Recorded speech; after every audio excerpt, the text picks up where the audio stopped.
Trees are the single most valuable things in life. They produce the oxygen that we breathe. They are home to various animals, including birds that discharge on us when we walk underneath them, and they produce tasty fruits.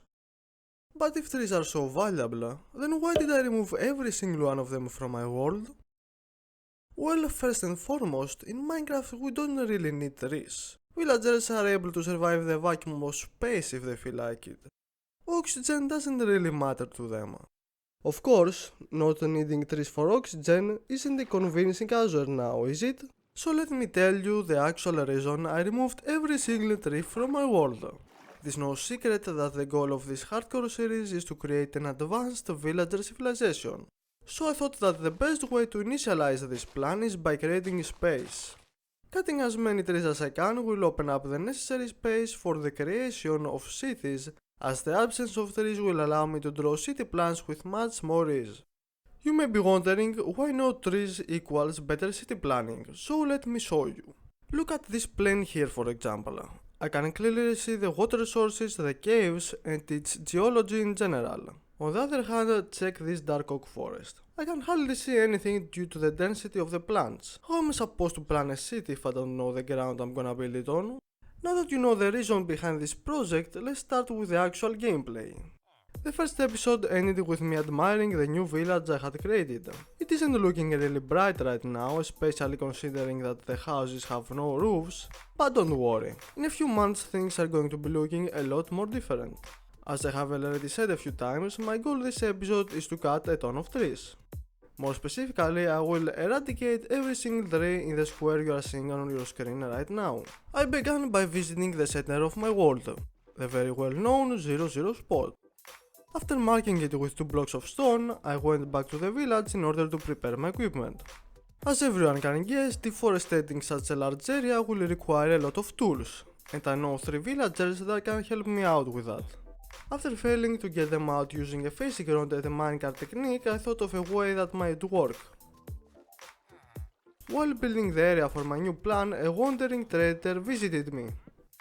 Even though there is a rule that says I must be good with villagers, there is always an exception to the rule, and unfortunately for our wandering friend, he was the exception. After taking care of the trader business, I used a boat with chests to get the villagers out one by one. These 2 villagers were destined to become librarians. One should sell efficiency 5 books and the other unbreaking 3. These 2 books will allow me to create the diamond axes I'm going to need for the woodcutting. I built 2 very basic homes for them and moved them in. The first one gave me unbreaking 3 books for 35 emeralds and the second one efficiency 5 books for 59 emeralds. The prices could have been better, but I cannot turn them into zombies and cure them as that would be against the rules. At least I will be able to afford the cost by selling sticks to my fletchers. Talking about selling sticks, I managed to craft the first axe by doing so. In preparations to the big woodcutting project, I went to a little mining expedition mainly looking for coal. Inside one of those caves I found a zombie villager. Thanks to my quick thinking, I crafted a bot and trapped the villager inside. I screenshotted the coordinates and went on my way. I even managed to find some diamonds in a cave that was so bizarre I was able to see the sky while standing on deep slate. As I was returning home, I found yet another zombie villager. Yet again I trapped it using a bot, and while I was building the roof, a creeper decided it wanted a ride too. Too bad this was a ride for one. Upon reaching home, I mined all the coal ores I had gathered and ended up with enough coal to last me a year. The preparations were now complete, so I sailed to 00 in order to start the deforestation. First on the list was this mix of a normal and a birch forest. Cutting trees, I realized that I should resort to a different method if I didn't want to spend a year left clicking wood blocks. And by saying a different method, I mean burning down trees, of course. Not even this beautifully spawned tree could escape my wrath. The birch forest stood no chance. After I was done with it, I went back to the village in order to resupply with flint and seals. I took some gravel from the strip mine reserve and turned it into flint using my fletcher's services. Also, I smelted some iron I had gathered from the mining expedition. I was fairly stacked with resources, so I went back to continue the tree cutting. Next on the list was this small savanna. It didn't take long before the savannah was no more. The nearby swamp was next. At that time I didn't know how big the swamp was, but as you can see from the map on your screen, it was possibly the biggest biome I had to destroy in the whole video. The combination of trees being inside water and covered with vines was slowing down progress by a lot. Even the dark oak forest that accidentally caught on fire was progressing faster. At least this creeper was eager to let me hunt. Did I also mention that it would rain pretty often, making my flint and steel useless? Frog, is this your home? It was, and it was beautiful.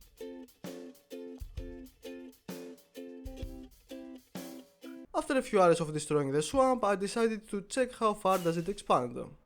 I was fairly surprised and disappointed that this thing expanded all the way to the border of the square and even outside of it. I continued cutting trees and I even saved the witch's house from burning. Unfortunately, I wasn't able to save the witch inside too. I will rule her death as an accident. My axe had taken a beating, so I went back to the base to buy me a new one. Some of our neighbors decided to try and stop me, but they met a crispy fate. While finishing up, I discovered this very strange body of water that was possibly created by melting ice. Imagine falling into that hole without a depth strider. Tree after tree, hour after hour, I was finally done with the swamp. I even destroyed the part of the swamp that was outside the square, just cause. It may have been a pain, but thankfully it was the only swamp inside the designated area. Next was this tiny spruce forest that was located in the heart of the swamp. After taking care of it, it was time for the dark oak forest. I wasn't really worried about it, considering that flint and steel would take good care of it. The only thing that worried me was that time I fell inside a cave where 4 creepers were waiting for me.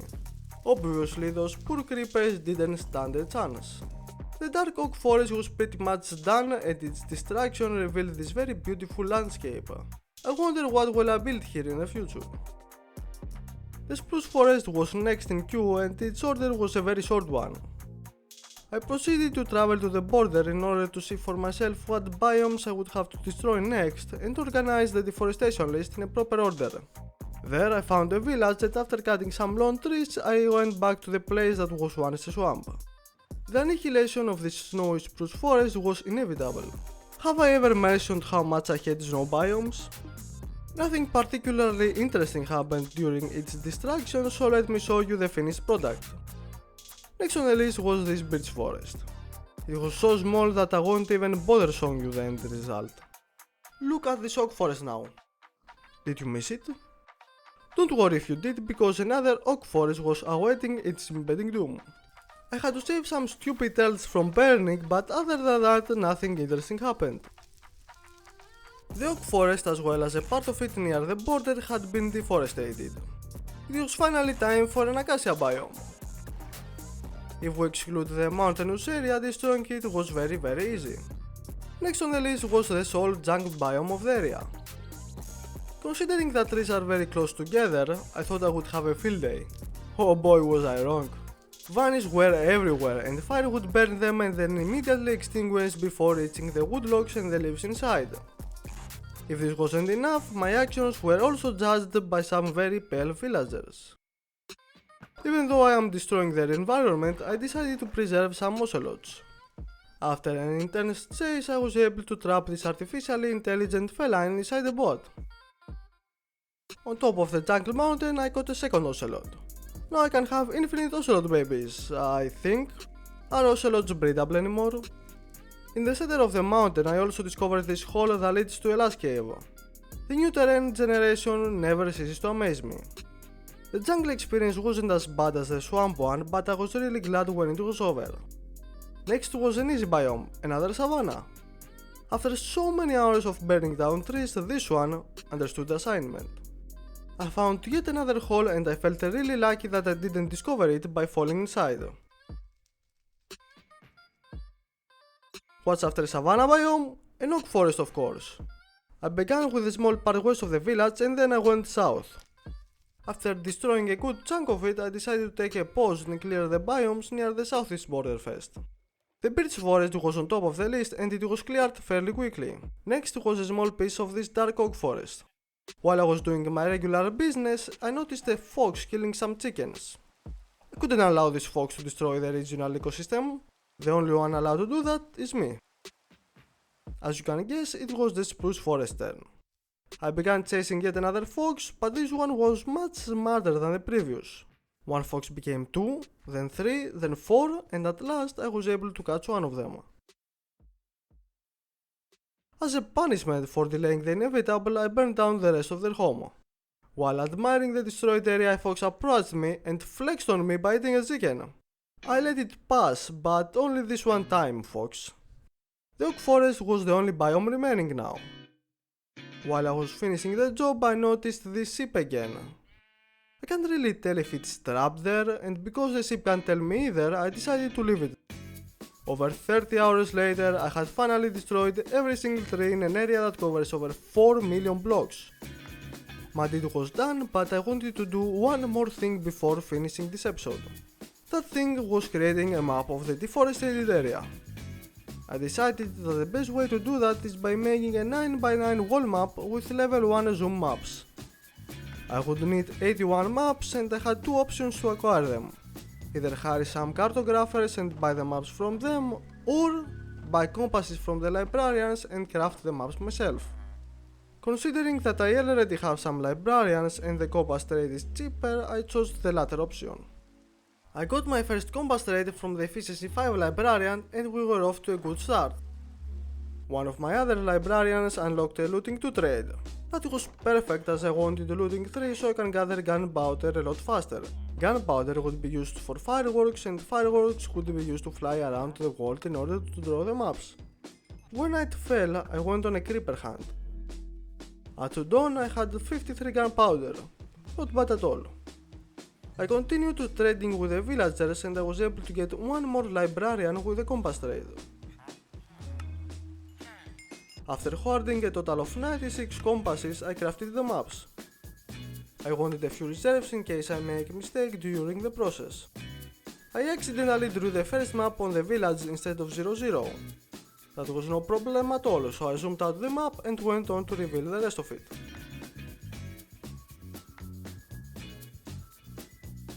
Before leaving to create the rest of the maps, I seeded some wool in order to make 5 banners.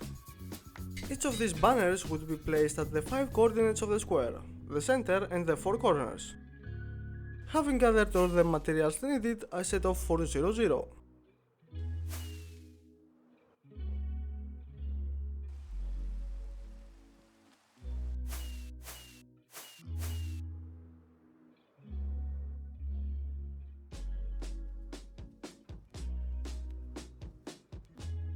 After mapping out the entire middle column, I returned to the village in order to build the wall map. I killed some cows and some horses for leather and I placed the map pieces. I could already tell it's going to be spectacular when it's completed.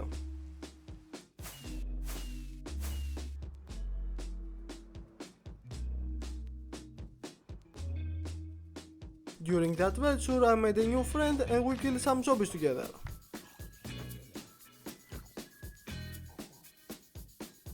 I am going to come back for this good boy later. While I was sleeping, 2 baby zombies jumped me. This was probably a revenge attack for the death of the other baby zombie.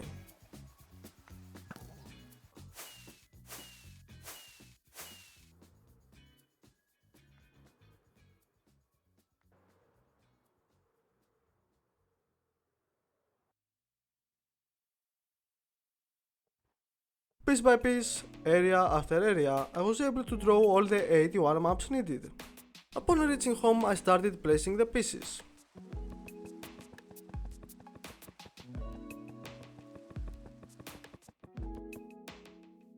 The map was complete and I was in awe of how big the area really was. Looking at it, I am thinking that the best option is to build the capital city in the swamp area. This discussion though is for the next episode, as this one is coming to an end. Before I recite the outro, let me show you the statistics of this tree exterminating project. A total of 6.8 diamond axes were used, as well as 303 flinted steels. Additionally, I killed 230 pigs in order to satisfy my hunger. Now about the wood statistics. For oak wood, we have 19,000 logs and almost 800 saplings on my storage. For birch wood, 5,200 logs and 285 saplings. For spruce wood, 4,800 logs and 331 saplings. For dark oak wood, 4,000 logs and 257 saplings. For jungle wood, 3,700 logs and 96 saplings. And for acacia wood, 2,500 logs and 282 saplings. Furthermore, I destroyed 3,600 red mushroom blocks and 1,350 brown mushroom blocks. This was it for the video. I hope that you enjoyed the episode. If you did, be sure to leave a like and subscribe to the channel so that you won't miss the future episodes. Don't forget that in the next episode the interesting stuff will finally begin, as I'm going to build the capital city of the civilization. Comment down below a name for the capital city and I may pick it if it's interesting enough. Nonetheless, thanks for watching and I will be seeing you in the next episode. Until then, goodbye and take care.